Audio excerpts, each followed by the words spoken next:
आसंता कालीठारू सारा राज्य में गड़ब घरोई बस राज्य घरोई बस मालिक संघर यह निष्पत्ति पुरी में चलता बैठक में आलोचना पर होईछि सहमति सरकार जोगाई देवे सुरक्षा पुरी बसस्टाण्ड परिसर में बस मालिक संघ कार्यालय में आयोजित सांबादिक सम्मेलन में सभापति लोकनाथ पाणी संपादक देवेंद्र साहू ए संपर्क में सूचना देते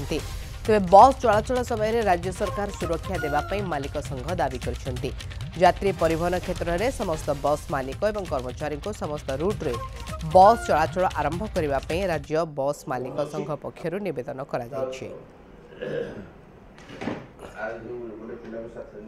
राज्य बस मालिक संघर सभापति और संपादकों सहित अधिक आलोचना कर प्रतिनिधि चंद्रशेखर पात्र। आसंता कालीठारू राज्य रे विभिन्न स्थान गड़ब घरोई बस एने सीधा सड़क आम कहीपर सांबादिक सम्मेलन कर राज्य घरोई बस मालिक संघ और आम अच्छु पूरी बस स्टाण्ड रे सीधा सड़क आलोचना करवा जे आम सहित अच्छा राज्य संपादक अच्छा आज्ञा कौन कहे जिते ड्राइवर माने स्ट्राइक रे बस विभिन्न समय गाड़ी मोटर यातायात करें यात्री हैरान होती से समय आपण निष्पत्ति नहीं आसंता कालीठारू बस गुड़िक गड़ब सब स्थान को किभली आप पदक्षेप नेले सरकार सहित कौन आलोचना करा नहीं आम तो प्रथम बस धर्मघट सामिल नथिलु आमर विभिन्न जगह बस चलुला जो कर्मचारी चाहूले से चलाऊे एमाने गोटे विवृत्ति देले जे आम कौन जगह बस को अटकाऊनु किंतु काली राति रे राउरकेला रूट्रे जिते गाड़ी आमर आसूला अनुगुल पाखे काचगुड़ा भांगीदेले आम पचारू सभापति जदि एक कहले आम कौटू अटकाऊनु ताले से किए तार काच भांगिला नयागढ़ दशपल्ला गाड़ी छाड़ू ना राति गंडगोल कर यात्री परिवहन केमती सुविधा हम सरकार कहलु आप दिंतु आमको सुरक्षा एवं यात्री मान सुरक्षा दिंतु और स्टाफ को सुरक्षा दिंतु बस चलाचल स्वाभाविक हम आम चाहूँ यात्री परिवहन स्वाभाविक करने को 4 दिन काल लोक बहुत हैरान हेले जो कथा आलोचना होती से कथा संघ जन दिंतु जदि लेखिकी देदेवे ताल से कहते आम प्रत्याहार करनबू ताल कौन पे खेल होमें से कहलु आम बस चलेबू आम पाखे आम कर्मचारी अच्छा बर्तमान भी अच्छे आम कर्मचारी आम यात्री मान सुविधा बस चला चाहूँ आमको पर्याप्त सुरक्षा दि जाऊ जहाँफल बस चलाचल स्वाभाविक हम आपण जो निष्पत्ति निश्चित भाव यात्री मैंने स्वागत करेंगे निश्चित भाव स्वागत करेंगे आम अनुभव करुचु आज्ञा देखो 8 तारिख दिन से स्ट्राइक डिक्लेयर कले 9 तारिख दिन राष्ट्रीय सारा भारत वर्ष बंद कराई आम आशा करूँ 10 तारिख गाड़ी चलो बोलिक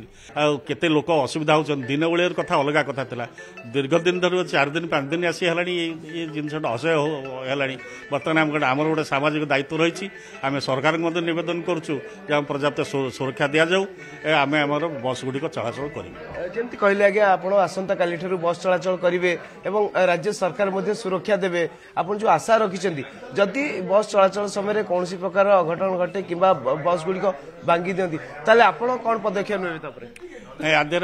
शुणु आम सरकार को जनईदेलु गाड़ी गुड़िक चलो बोलिक तेणु जो जो जगह मानक सब कैंप कर जगह से अटका अटकी कर जगह सुरक्षा बंदोबस्त करेंगे सरकार जो मैंने आक्रमण करेंगे एक्शन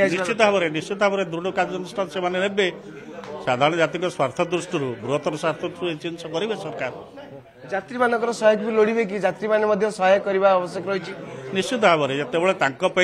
एत गोटे रिस्क नहीं गाड़ी गुड़िक चलो यात्री मानकर दायित्व रही से निश्चित भाव में ए बाबद सहयोग प्रदान करने दरकार सहित सब थाना मान जन दि दरकार जो मैंने बस को अटकेबे कि राज्य प्रशासन को आम जन देचु सी जिला प्रशासन एवं प्रत्येक आंचलिक जो थाना मान से अनुसार जनइबे आशा रखीचे आसंता काली केत बस गड़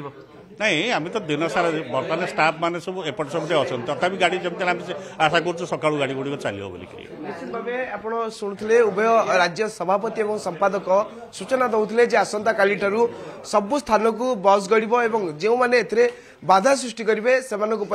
राज्य सरकार कठोर पदक्षेप नापी दाबी होती तेज आसंता काली अपेक्षा रही केतवे बस गड़ुची और सुरुखुरे बस गड़ुची ना कौन असुविधा सृष्टि होती पुरी कैमरा पर्सन निरंजन साहू चंद्रशेखर पात्र न्यूज़ 7।